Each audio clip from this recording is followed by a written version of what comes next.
He kōna ipurangi tēnei nā te reo irirangi o Aotearoa.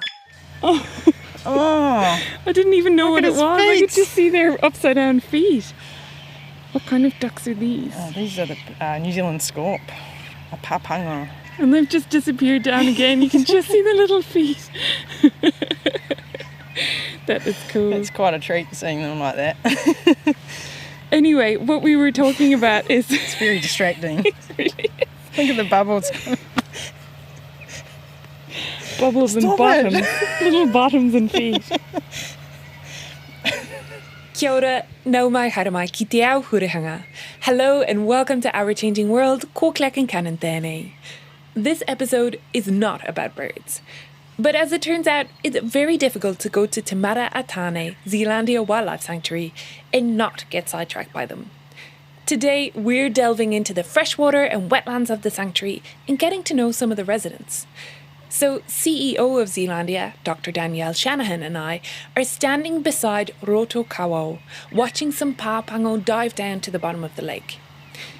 And of course, the lake's name is related to birds. So it's named after the beautiful cormorants or shags that we have, and you can see on this lake now.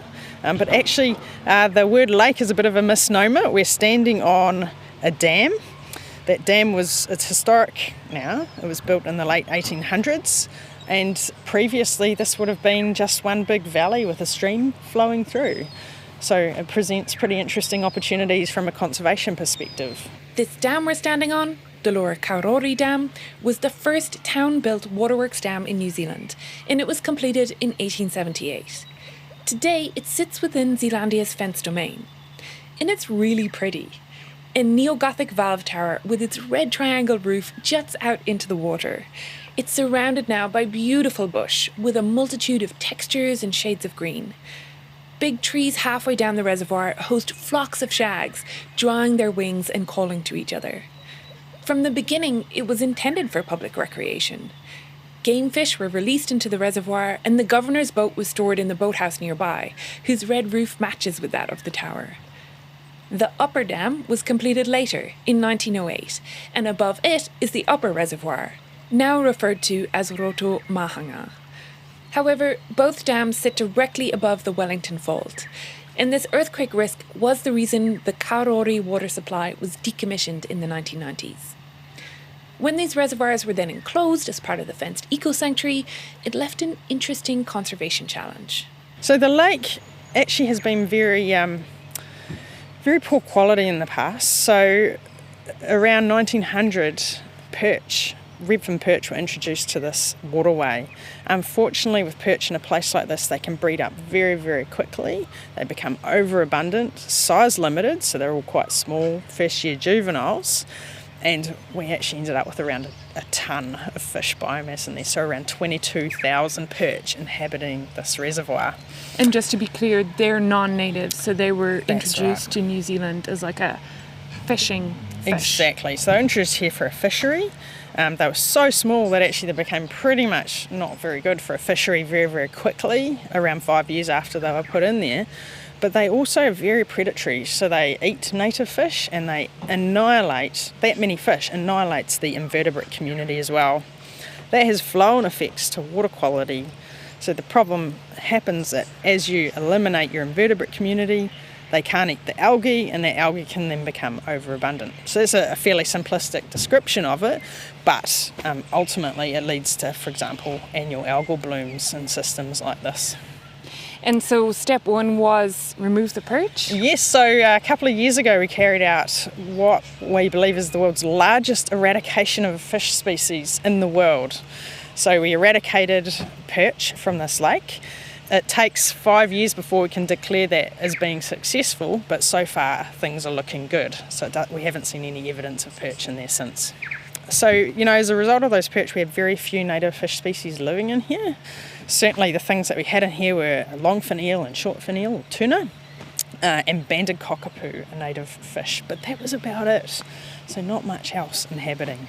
The perch eradication was carried out in 2021, so there were a couple of years off getting the all clear. But unfortunately for Zealandia, it's not even a case of if you clear it, the native species will come. The other major issue that we deal with in places like this is Zealandia is at the headwaters of the Kaiwharawhara, and the rest of the catchment is full of urban development. In fact, another key issue is buried landfills down there as well. So places where we've put our rubbish and then we've covered it over. So that creates water quality issues, but also physical barriers like weirs that prevent fish. A lot of our native fish migrate up and down streams, and they can't even get up to Zealandia to recolonise this place, even as we make it more healthy. The Kaiwharawhara stream is born at the top of the sanctuary, collects in the upper reservoir, feeds down through a wetland area to the lower reservoir, and then winds its way through the western suburbs and down the Nio Gorge, finishing its journey at Wellington Harbour beside the ferry terminal. So yeah, an urban setting, and most of it outside of the eco-sanctuary's realm. But there's a plan. That's part of a big project for us, working with the rest of our community, mana whenua, to restore that system. Really long-term project. It's got a 100-year vision. Kia mauri ora te Kaiwharawhara. So who are you working with for that? Our key partner for that project is mana whenua, so Taranaki whānui, te upoko o te ika, and also Ngāti Toa Rangatira. And then we also have a huge range of other partners from community groups like the Trilisic Park Group through to Centreport, who manage the terminal and the land down at the estuary. Those types of groups are crucial. Everyone has to come together to get better outcomes. It's a big project. The Kaiwharawhara would have once been full with native ika, a source of mahinga kai for mana whenua. So where do you even start? Step one for us has been focusing on our own backyard. So for us, Zealandia, te mara tāne, making sure that the water in the sanctuary is healthy, flourishing, that the species are there and flourishing. As Danielle said, there are currently banded kokopu and tuna inside the sanctuary. There are also freshwater kaura, mussels and sponges. And excitingly, as of last week, there's a brand new addition to Zealandia's freshwater fauna. But I caught up with them before they were set free. We are looking at the toitoi that have been brought from Kohanga Periperi, which is a lake around Penkaro. We're standing in the historic boat shed, now set up with a big aquarium inside, and some super cute inhabitants. They're in quarantine, getting ready to be released into Rotomahanga, the upper reservoir at Zealandia. And tell me a little bit more about toitoi. So toitoi, or common bully, actually found throughout New Zealand, but we don't have them here at Zealandia. We've lost them from the system. They would have been here once. These kind of fish are really important in our ecosystem. These particular guys are one of the most important vehicles for supporting kākahi or freshwater mussels to reproduce. But also in their own right, they're an incredible species, very cryptic. They sit on the bottom of the river floor or the lake floor and do their thing, eating, living out their lives. They're pretty cute little fish. They're what, 7 centimetres? About? Yeah, that's right, about 7 centimetres. So these are about mid-size. They do get a bit bigger than this. So I understand they actually get bigger if they're in river systems than they do if they're in lake systems. No one's quite sure why yet, but an interesting difference. And they've got kind of silvery bellies and then grey and brown kind of mottledy on the top. That's right, and actually if they're sitting, the ones that are sitting on the rocky floor, you effectively often can't see. They're that cryptic, so well protected. There's a lot more in there than I thought. So how many are in this tank? 160 in this tank. And when you say quarantine, what does that involve? Well, it's really important in New Zealand freshwater systems that we don't introduce plants that can become dominant, so weed species, but also funguses and bacteria that actually could negatively affect the fish and other species that are already living in our system. So they're here to let everything that was in the last lake move right through their system, but also to make sure we're going through a process of replacing this water over time to make sure they become adapted to the water quality or the water type that we have here and the characteristics of that water. And you were saying these guys are going to, live out their lives and form part of the ecosystem, but also they will be an important part in the kākahi life cycle. That's right. So kākahi, or New Zealand freshwater mussels, they They are incredible species. They filter water at an incredible rate, so they can really contribute to improving water quality. We've reintroduced those species to Roto Mahanga already, so to the upper reservoir already. We've done 2 lots of that, so we've done it twice. Since we reintroduced them, there's been a lot more research done on those species and some new discoveries about what types of species they need to complete their life cycle. It's quite remarkable. They sneeze out glochidia, so little larvae, that then attaches onto the gills and the fins of native fish. But some native fish are better than others. We already have banded cockapoo here. That's our only native fish that we have, apart from the tuna or eels. But the common bully are a preferred species. The common bully or toitoi are a preferred species for that. So yes, so that's why we need to start really focusing on enhancing the diversity of the fish that we have here so it can restore our entire ecosystem, not just part of it. Kākahi are kind of amazing. On average, they live between 12 to 30 years, but they can get as old as 50 to 60 years. They've a foot that they use to move around, to anchor themselves, and to burrow into sediment. They're filter feeders that eat algae, zooplankton, and microorganisms.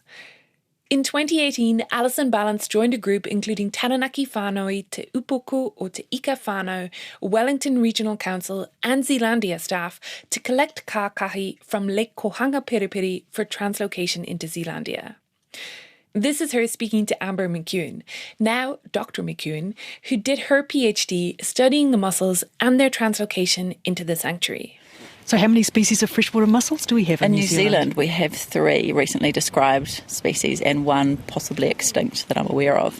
And are they common? Are they rare? They're a lot rarer than they used to be. They used to be pretty much everywhere. You'd find huge beds of mussels in lakes and rivers. So in terms of their threat status, what are they comparable to? So both of the species that we're dealing with at the moment have got a more serious conservation status than little spotted kiwi and North Island kokako, just for example. And Taranaki whānui trustee Holden Hohaya was there collecting them too. Well, I understand they're one of the best filtration systems in the world. I think a couple of them can filter a litre of water in less than an hour, and no doubt would have contributed to the mouri of our waterways being in balance all the time, you know. Unfortunately, that's not the case now, but, you know, hopefully we can re-establish kākahi in our waterways in Wellington to the point where, you know, the mouri of our waterways does actually improve. The mussels were tagged with tiny microchips and monitored by Amber once they settled into Zealandia. They did okay in their new home, so last year a second translocation of 150 mussels took place. Now, the hope is that they'll have a better chance of wider dispersal in the reservoir with the help of their new toitoi buddies. So there are different stages of restoration happening in the different reservoirs. And in between the upper and lower reservoirs, there's a man-made wetland area that has also been given some attention as part of the freshwater restoration plan. We head in that direction, but we don't get far before Danielle gets distracted by something she spots on a tree close to the entry gate into the sanctuary. Yeah, it's mistletoe. This time it's not a bird, so I allow it. This is a big part of our climate resilience, is actually when you're restoring a system, you can be missing key parts of the ecosystem, like kākahi fit into that. It's like you've got these unique things that won't reintroduce themselves, but have been lost for a really long time, and you need to be whole systems focused when you're doing restoration. So it's kākahi and toitoi, it's that partnership. It's the same with mistletoe. You know, if you look at these fruits, this is the first fruiting mistletoe that we've had in Zealandia for probably decades and decades and decades. Reintroduced, beautiful fruits. So I'm actually going to try and propagate this on our walk. Oh, you've just grabbed one, so you're gonna chuck it in a bush on the way. Yeah, I'll show you as we go. But you know, this is about making sure we have all the components of our ecosystem that creates resilience, so the system can respond when it gets external pressures put on it, like a new disease or climate change, changing climate. So this kind of work is really crucial to really getting this place humming, to getting it healthy, getting it able to manage itself, really. This native mistletoe was introduced to the sanctuary in 2018, but it does take those 5 to 6 years before they mature to produce berries and seeds. This is the joy of walking around Te Maraatane with Danielle. She's been CEO for the last year, but for the 6 years before that, she was involved in Zealandia's restoration on the ground.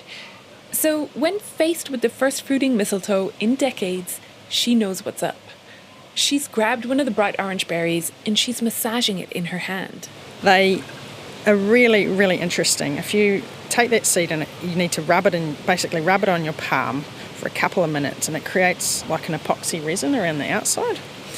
So as you do so, this probably would have happened in the gut of a gecko or in the gut of a bird. But we have lost a lot of our geckos from New Zealand bushes. They're really impacted by rats, mice, other things. So this is something that, especially as we're in the early stages of introducing mistletoe, that we're doing ourselves. So that by hand. That one's getting very sticky. And so you can start to see that when it's ready, it'll be another minute or so, we'll be able to stick that onto the bottom of a branch where it can collect all the water as it runs off the branch, and over the first year it starts to put up a tiny little leaf, like a millimetre, and then it starts to put these quite considerable root systems down, and you can see that root system on this mistletoe here. Check that out. Oh, wow. Yeah. It's just trailing along the underside of the branch and, attached. It's like tapped into the tree now, right? Exactly. And so that particular plant, it's photosynthesizing, so it's doing its thing with the sun, but it's also getting resources out of its host. So really amazing. So that one is about ready for me to, and I'm actually going to pop it onto another big branch of the same tree. Actually just around the corner perhaps. We can do that around there. See? We stroll just a bit further down the path, find the same species of tree, and she sticks the seed onto the underside of a branch. See, it sticks on, and that over the next day will harden, and then hopefully it will grow into its own little mistletoe guy. That is cool. Pretty cool, eh? Yeah, so it comes with its own glue. That's right. And when it hardens, it'll just be stuck in there. Stuck in there. Mistletoe propagated, we head off along the path, passing guides and visitors, down some steps and across a floating pontoon at the top of Roto Kawo. But the birds are determined to distract. And this time, it's me falling for it. Oh, so we're very close to some of the shags now. They're so beautiful. They are beautiful, and you can basically, they nest almost all year round. So most times of the year you can see a nest, you can see chicks. They predominantly forage out at the ocean and then come back here to roost at night. But I should not get distracted about birds. Today it's not about birds. So where are we now, Danielle? We're just heading over the lake at the moment, or over the reservoir, towards our wetland area, which is human-made. It's a human-made system, but it's a huge opportunity for us to really do some great conservation. We've lost most of our wetlands in New Zealand. We've less than 10% remaining. Wellington's been very, very hard hit in this regard. So we can do some cool conservation here. It's also, wetlands really are sort of lungs of our systems. They filter pollutants out of the water, they improve water quality. So it's a key objective here is to do conservation and to really get that ecosystem humming and healthy. And I'm aware that there's a lot of different kinds of wetlands, and I know you say this one is man-made, but what kind of wetland is this? This is a swampy wetland, so it's got quite deep mud at the bottom of it, but a really great diversity of plants. And we're walking up right now just past a couple of our resident takahe, Neo and Orbell as well, and they love our wetland area. Pretty neat just to have a takahe on the path. Yeah, not bad, eh? Hello. What's going on, buddy? He didn't seem to want to move for us. They're pretty used to people.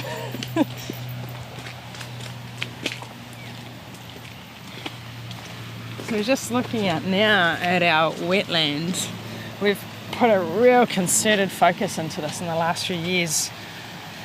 Wetlands are really vulnerable to weeds. It was covered in blackberry, had a lot of different species that were really drowning out those other native species that we're trying to promote. So we've had a concerted effort to both reduce that weedy cover and then plant as well. So step 1 with the wetlands was get rid of the weeds, and then step 2 is it a focus on the plants first? A focus on the plants. So there are a number of fauna species as well, so animals in New Zealand that rely on wetlands, but you've got to have decent habitat before you start actively bringing them in. In fact, our primary strategy for some of the birds, for example, that rely on wetlands is to create the habitat, and we believe they'll come if the habitat is right.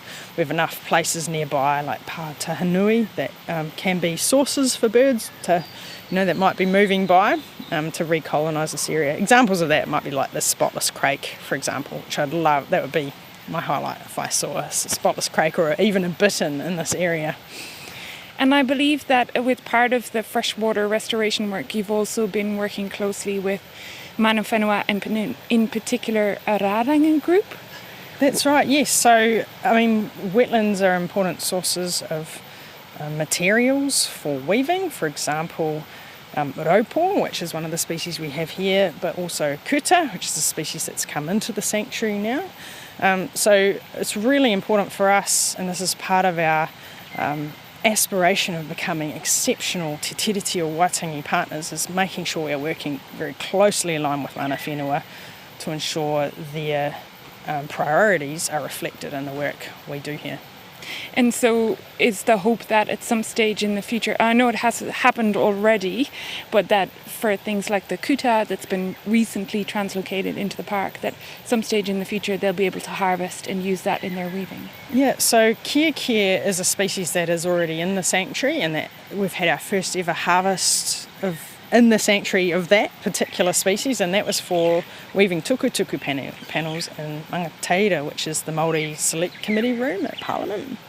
So that was one-off at that stage, but what we're working on now is a holistic Mana Whenua-led approach to develop a cultural harvest approach for Zealandia, Te Maraatane. So that will reflect their aspirations and desires for this place as well. Before we head back down towards the visitor centre, Danielle wants to show me one last thing. The fish passage between the wetland and the lower reservoir. It's this fish area. It's funny, it used to be hidden away.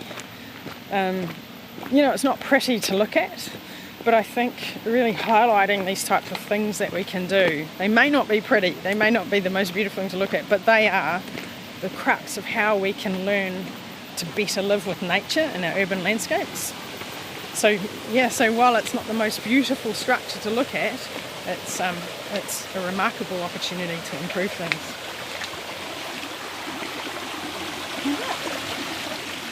So it kind of looks like, like train tracks or something. Yeah, like reverse train tracks. If you imagine that the sleepers of a train track were pressed into concrete, that's effectively. And so there's fast moving water over concrete sleepers and then little rectangle pools in between. That's right. So those rectangle pools both slow the water down, and then when it's drier they provide little pools that provide that sort of stepping stone.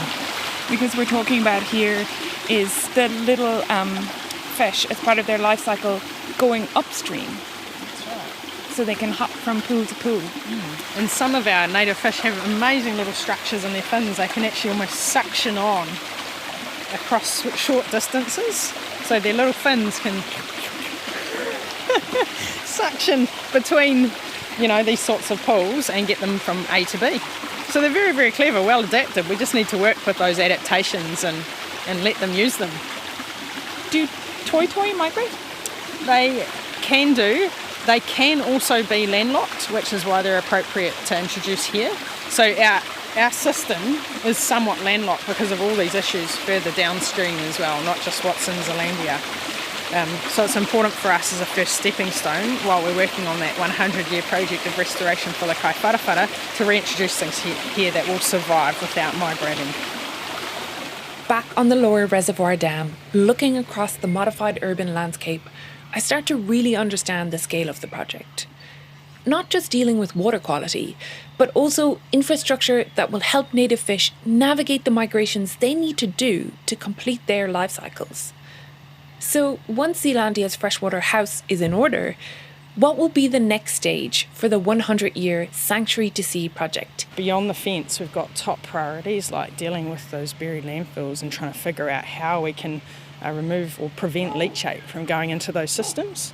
And as development happens or as proposals happen, making sure that we are part of the conversation to advocate for that environmental outcome that we need to see. But a key part of it also is enabling individuals and businesses to do their part in the place where they live, where they work, where they play. And 100 years is a long time. I mean... Goes quickly though. For the sanctuary itself, we have a 500-year vision of restoration, and that reflects the time it takes for some of our big potocarp species to grow.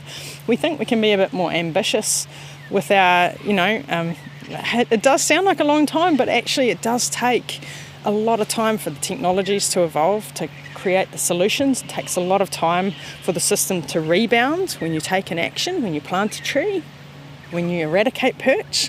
These things take time. So I think that's actually crucial. We need to look beyond political cycles. We need to look beyond any one life cycle. We're not just doing this for ourselves, we're doing this for our children, our tamariki, for future generations, to show that we care and to keep these species in our lives.